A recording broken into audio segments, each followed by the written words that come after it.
Hello, everyone, and welcome to another Global Industry Spotlight. My name is Daniel Crane, and I'm the Director of Programming at the Center for Creative Entrepreneurship. The Global Industry Spotlight is a conversational series focused on providing resources and insight for the creative entrepreneur. We are streaming live out of the Comcast Business Startup Studio, a room designed for Chicago's small business community, located at 2112, Chicago's first music, film, and tech incubator. I'm looking forward to our conversation today. I recently went to South by Southwest to check out a lot of different types of things, but one of the things that I saw that I was really interested in was XR and technology. It was really interesting, and I was so grateful that as being a 2112 member, that we actually have someone in the community that knows his stuff. So today we're going to be talking with Scott Lynch, who is the founder and head of XR development at VOYRE, an immersive media company focused on using stories and technology to democratize experiences. By integrating stereoscopic 3D 360 video and interactive game engines, VOYRE helps organizations tell stories that transport the viewer into exciting new worlds. Before he became dangerously obsessed with virtual reality, Scott directed and produced commercials, documentaries, and music projects.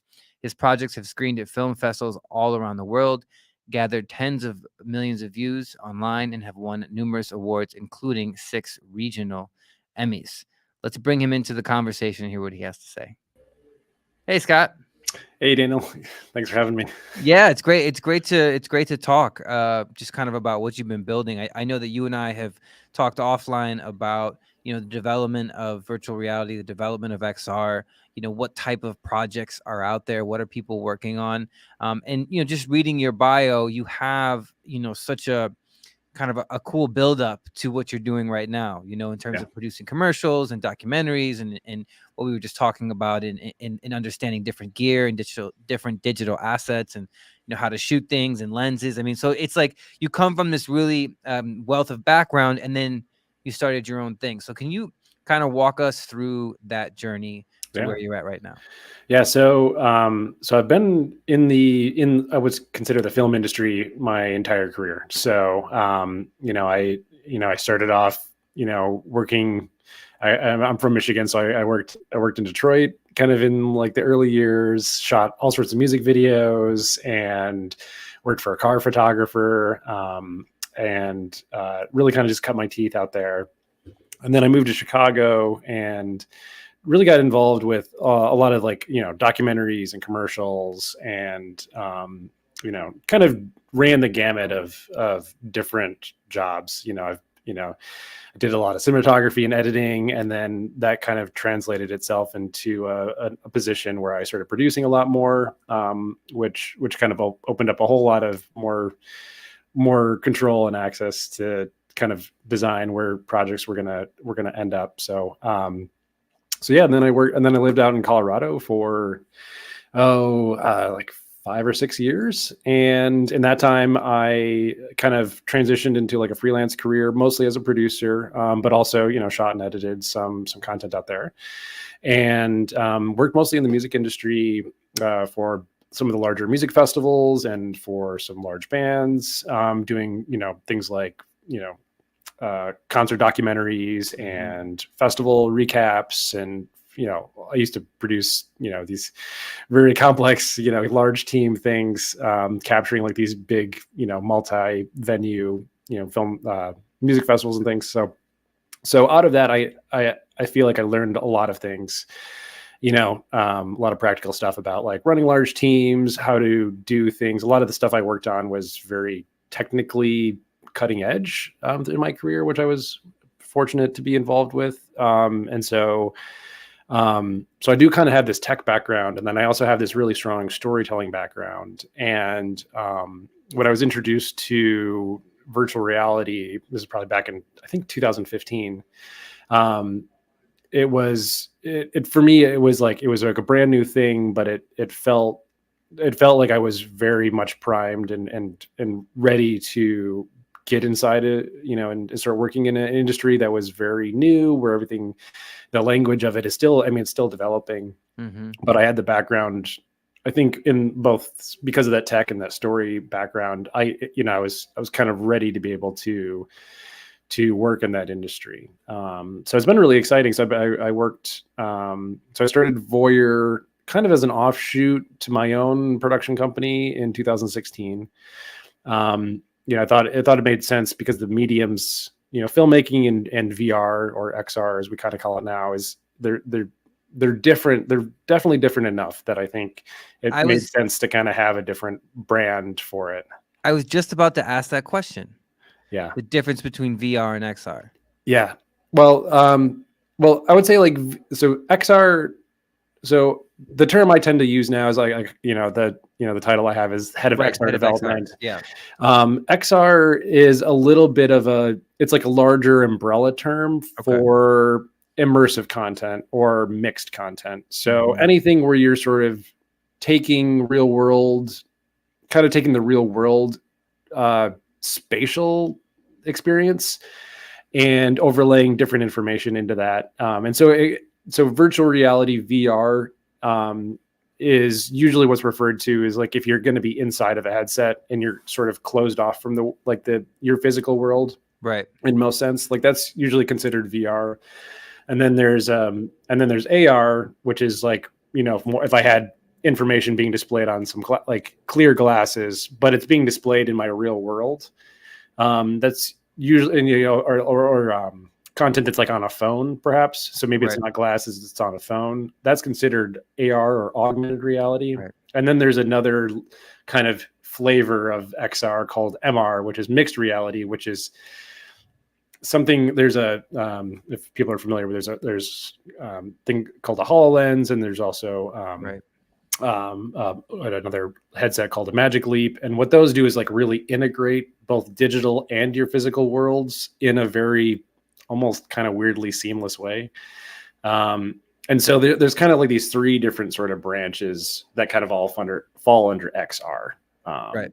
So that's some of the terminology that is kind of, and it's still developing. People are still, and I think it's important for people to know that this is like a new medium. It's not filmmaking, and it's not games, and it's not, it's as different as like, say, filmmaking is from photography, or filmmaking is from like stage theater. They have some of the same elements to them, but the way the medium works and its strengths and its weaknesses are different. And so that was probably like the big thing coming into this, is I felt like I had to really work hard to sort of rethink how I told stories and like the way I approached them, and like to kind of play into the strengths of VR or XR and kind of minimize the things that it's not so good at. Yeah. And with your background being, it sounds like you were part of a large team, capturing music festivals, which are very dynamic events with lots of things going on.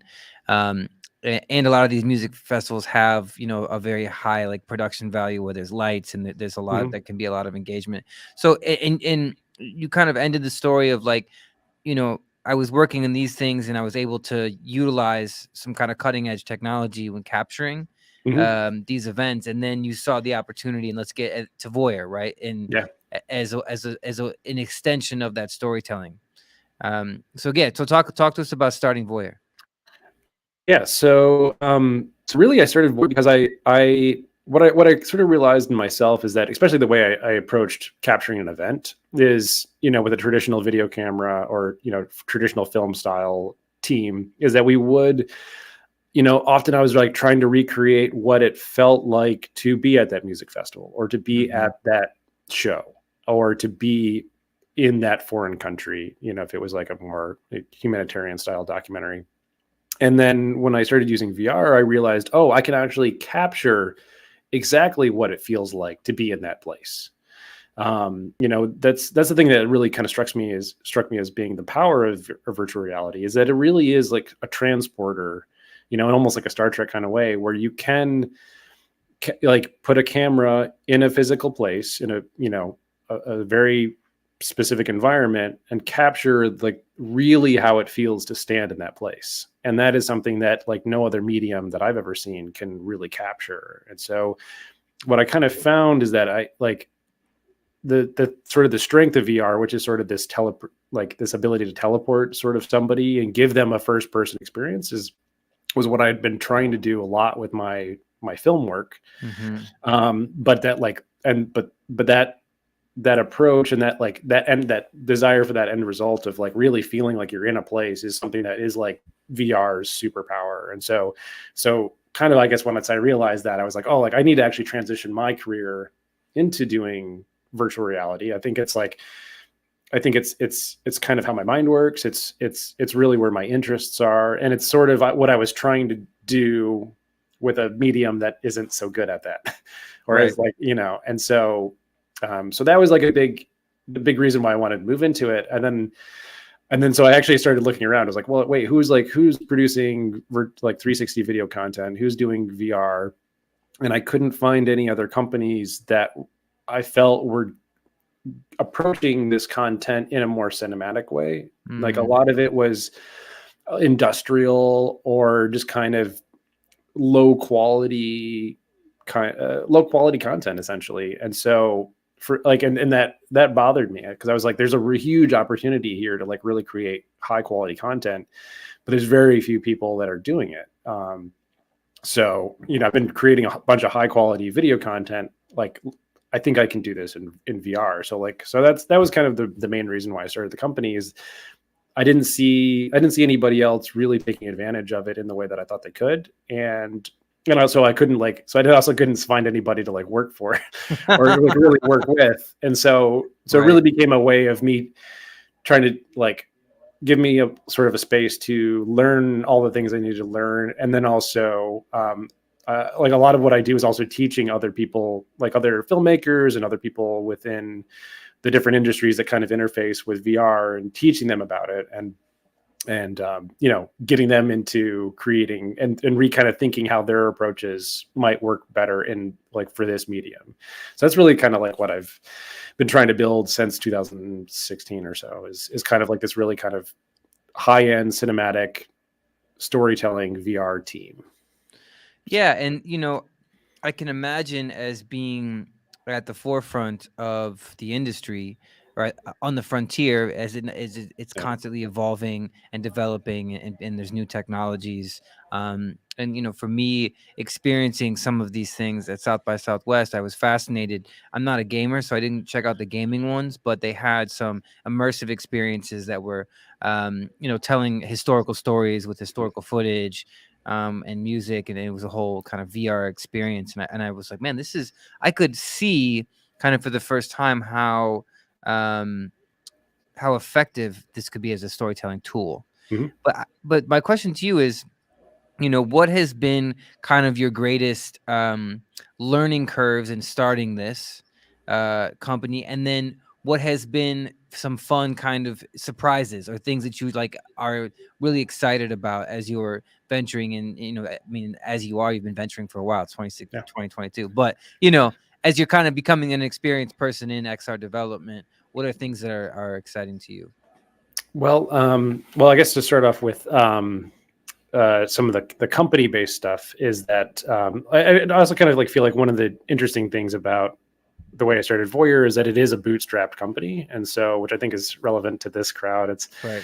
It was, even though there traditionally has been a fair amount of like waves of investment in the XR industry and the VR industry. I actually started off intentionally creating a company that was bootstrapped, which in some ways, like that was like a huge challenge in itself is like, okay, well, how do you get people that, or how do you get work that is in a medium that nobody really understands? And, and how do you, bootstrap companies have to be sort of profitable from day one in order for it to work. But one of the benefits of kind of building the company around that, which was a challenge, was I think it really focused on me finding really the good use cases for virtual reality. And so I would say like that still is kind of like one of the continuing challenges, but I think it's for me, it's helped me really focus on things that matter and there's a bunch of stuff within the industry that I think will become relevant as it continues to grow, but are not relevant to these kind of early stages of the industry. So I would say like that extra focus of being able to, making sure that the projects we were doing were both going to be, good projects for us internally, but also for our clients so that they would see value in it, has been that really focused energy for every project, I think has been really helpful for me to kind of hone in on like what works and what doesn't. Because there's like a bunch of companies, especially since when I started, that are no longer here because they took on too much investment and they went in a direction that didn't work. And, they blow through $10-20 million and don't really have anything to show for it with a company that doesn't have any even, doesn't have a product anymore, doesn't have a service, or doesn't have a team.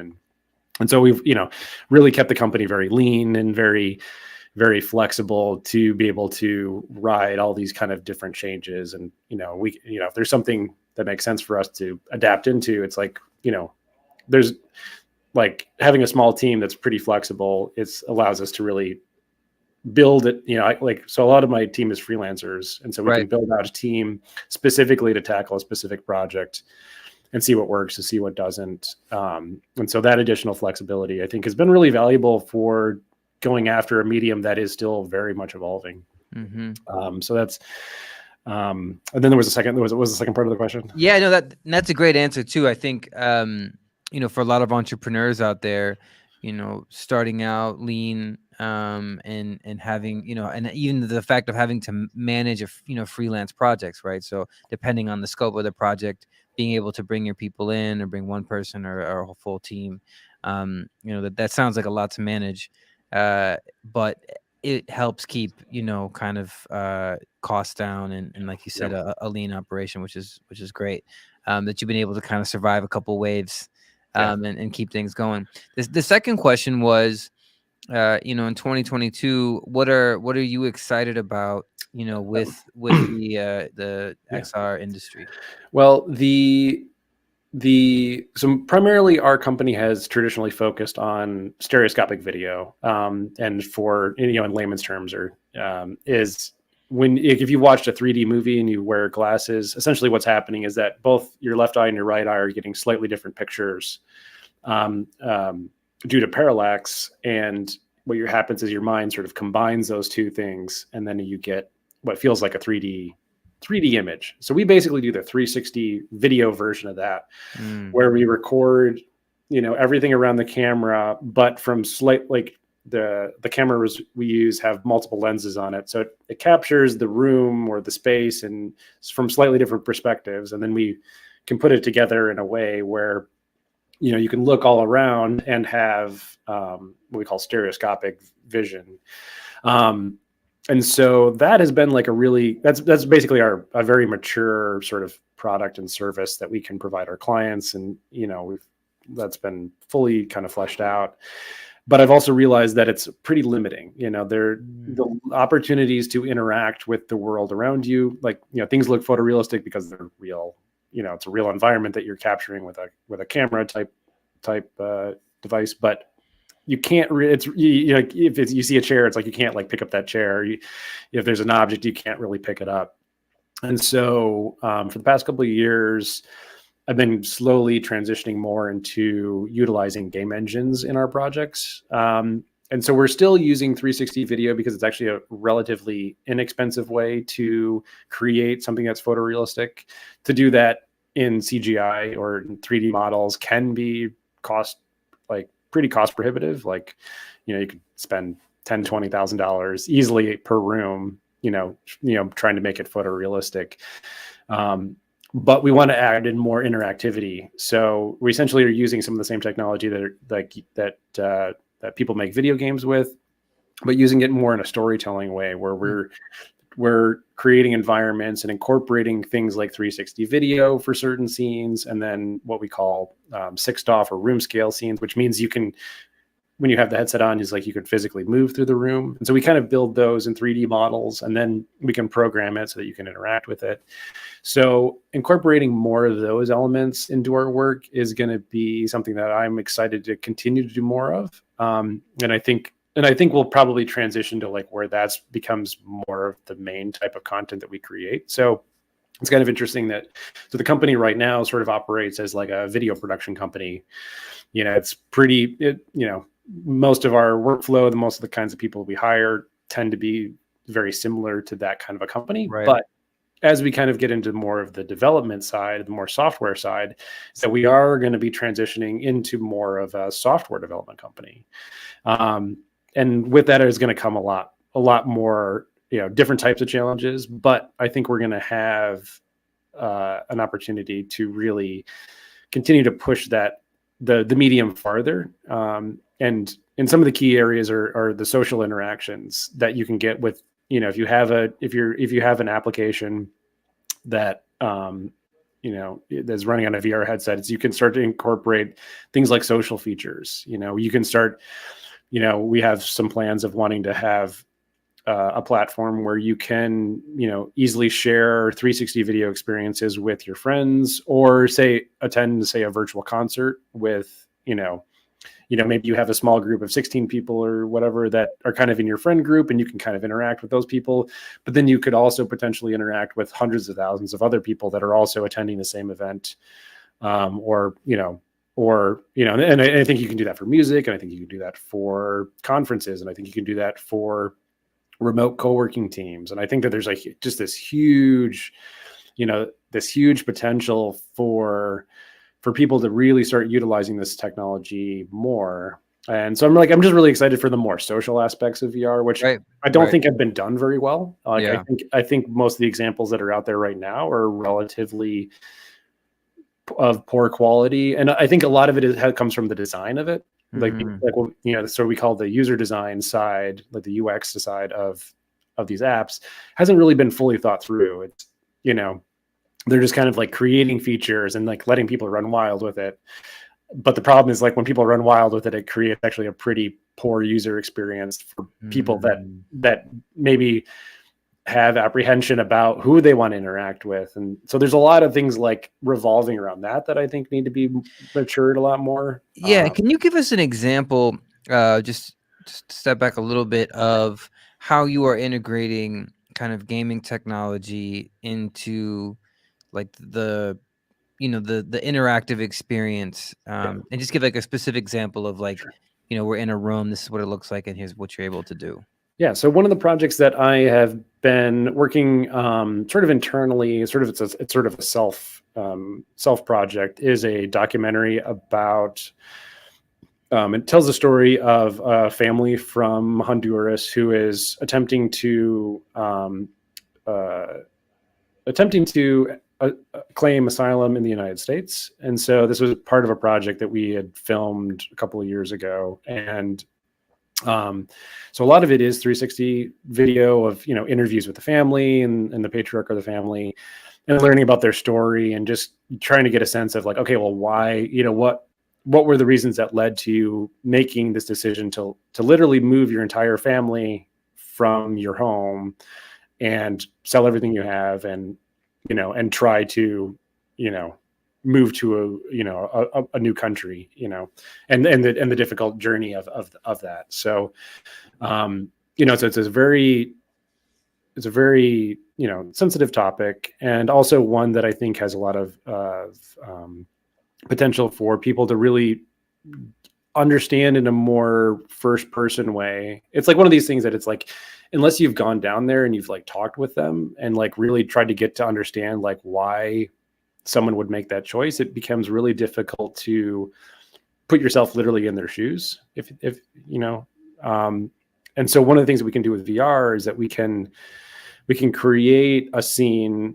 So in this documentary, we mix both 360 video and interactive scenes. So in the beginning, you start off inside of a 3D model of a photorealistic model of kind of like a typical Honduran home that this family would have lived in. And so this serves a couple of purposes. It sort of also, it teaches you, some of the basics of like, oh, you push this button to pick this thing up. Right. And it's like, oh, here, pick up this remote, to kind of learn some of we call it onboarding, but here's the steps of how you use the app. Right. And you pick up this this TV remote, which turns on this television, and now you're starting to get some background information about the kinds of things that were happening in that country at that time. And then you're actually able to walk through the space, and you're starting to understand, like, oh, like, you know, the way, like, the homes that these people live in are maybe quite different than the homes that I'm familiar with. Right. You know, and which I think can maybe lead you a little bit more into like like, you know, maybe I have a better understanding of what their lives were kind of like, you know. And then at the end, to like exit the scene, you're asked to pick up a backpack. It's just a single backpack, and then you pick it up, and the door opens, and then we go into like a 360 video where we're actually starting to meet a family, and they're starting to tell their story and explain like why they decided to leave. And so now we actually, you know, see real video. We get to meet these people in like we actually met them in Guatemala, but you actually get to see them face to face, and it's like you're standing right there, and it's like you're a witness, and it feels like they're talking directly to you, you know. But it's done in like a way that is approachable. So if, you know, somebody who might not be comfortable, say, flying down to the border of Guatemala and Honduras, you know, can now see like what that environment is actually like. And then we show them, you know, scenes of Honduras and scenes of Guatemala. And then we actually show a scene where the reason they left is that their town is being run by gangs, essentially. And the gangs, like, there's no law and order, and the gangs have, you know, they thought that the kind of father of the family knew about a potential crime, and so that was enough to sort of decide to kill him. And so they tried to kill him, and they like basically show up at his house and shoot up the whole house. And while his family is there, they were like cooking dinner, and it's like this whole thing. And so like that'll be another scene that our viewers get to witness is, oh, like, what is it like to like be at that home and have this horrible event happen to you? Wow. You know, and so, you know, and but because it's, you know, so it's a thing that like we couldn't have actually filmed because it's something that happened in the past, but we can recreate that in CGI in what we call sixed off, and then the person, you know, our viewer can really essentially literally feel like they're like a participant at that event, and really have a better understanding of what, you know, what the family was going through. And really the hope for that is that people have more compassion and empathy for immigrants or people that are refugees or people that are seeking asylum. It's not, you know, there's a lot of different reasons why different people make different decisions.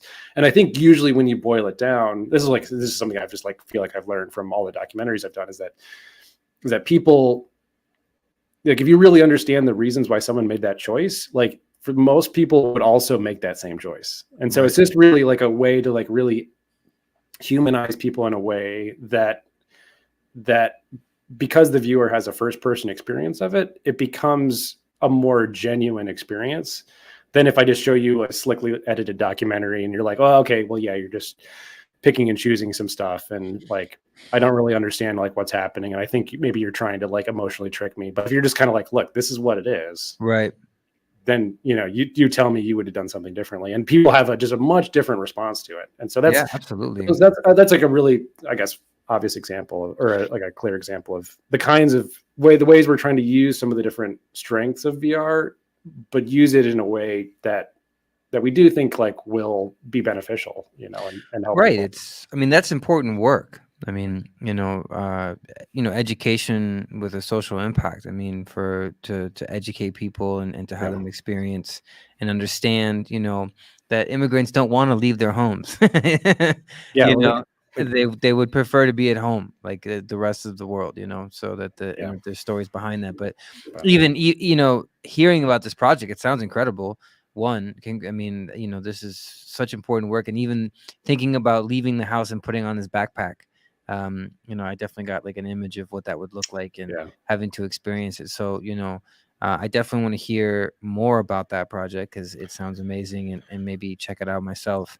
But Scott, you know, I really appreciate you taking the time to talk to us today, you know, about, you know, XR, about what you're passionate about developing. I think, it's great to hear about tech that is trying to create a better world instead of, tech that is to make us consumer crazy. Yeah. So, it's an important thing. I don't know what they call it, responsible tech or whatever it is, but it's definitely great to hear someone who is pushing the boundaries and also wants to tell important human stories. I was able Yeah. to go to Our Worlds, which was basically talking about and I'm going to mess it up, the wind talkers of Mhm. World War II, who spoke in, I think it was a Cherokee language, so that the Nazis could not understand the movement of the army. And it was basically a short documentary about that. But it really opened my mind to the possibilities of telling important stories, of sharing important experiences for someone to understand, Yeah. culturally and that. So it's just great. And, it's wonderful to hear that you're doing that as well. I don't want to, take any more time. Everyone, If I this can is, have, yeah, one last thing is, yeah, if I can say it, is that do it. one of the things that I just kind of want to emphasize is that virtual reality really is like a transporter, and what it does is not everybody has the opportunity to have a firsthand experience of being at a location or going to an event or Hmm. being physically in a space. And so that's really what I find is kind of like, again, just sort of like the real value of doing virtual reality and starting to explore this content is like, if you needed to give anybody a first person experience, like just like the way the internet democratized information, people have access to sort of essentially like an unending book of information. But what virtual reality is doing and XR is doing is it's giving people it's democratizing access to first person experience in a sense. And so like, for me, like that's just like such a huge, paradigm shift in like what's possible to sort of give to people who maybe don't have the resources or don't have the access. And so, that's kind of like really the exciting side of it is that we can give people this thing that they wouldn't have Yeah. access to otherwise. And I think, to your point, it's great that you are excited about that aspect of it, right? That's important, that the people that are building it see that potential. In terms of like, I mean, just thinking about a disabled person who's not able to travel, who can Mhm. experience some of these things, or people who don't have access, right, to some of the resources to be able to experience some of the things that you're talking about. I mean, it does, thanks for adding that last statement. It's I think important to hear that, and definitely blows my mind in terms of what's possible, and and also what's important as we're building a future for the next generation, and how we can build some tech that just really, Yeah. like you said, opens up some worlds Yep. for people. So that's great. Well, Scott, thanks again for taking the time to jump on a global industry spotlight. Yeah. It's great Thanks. to have you, at 2112 and be working in the same space. Everyone, I'm going to look below, VOYRE. It's Yep. VOYRE.com. Check out their website. Check out what he's doing. If you have any questions, send me a message. Let me know. Scott is obviously very knowledgeable, and passionate about what he's building, which I think for any successful entrepreneur is very important. He cares about the subject matter, and he understands it. And it's great to hear your story and your work. So thanks for the time. All right. Thanks, Daniel. Appreciate it. There you have it, everyone. Scott Lynch, a voyeur. What a wonderful conversation, just to hear kind of about his story, and how he ended up starting voyeur, and then kind of what he's passionate about. The telling stories, telling important stories, immigrant stories, giving people first person experiences, to build better people, right? So that we can understand where people are coming from. And I was inspired from hearing the work that he's doing, and I hope you are as well. And if you have any questions for him, let us know. There's definitely things that he is working on. Again, my name is Daniel Crane. I am the programming director at the Center for Creative Entrepreneurship. Visit cceglobal.org to register for all the free workshops that we offer. We create ourselves and from our partners. Find us on Instagram and Facebook, and tune in for our global industry spotlight in 2 weeks. I'm wishing everyone a great rest of their week. Take care, and we will talk with you soon. Ciao.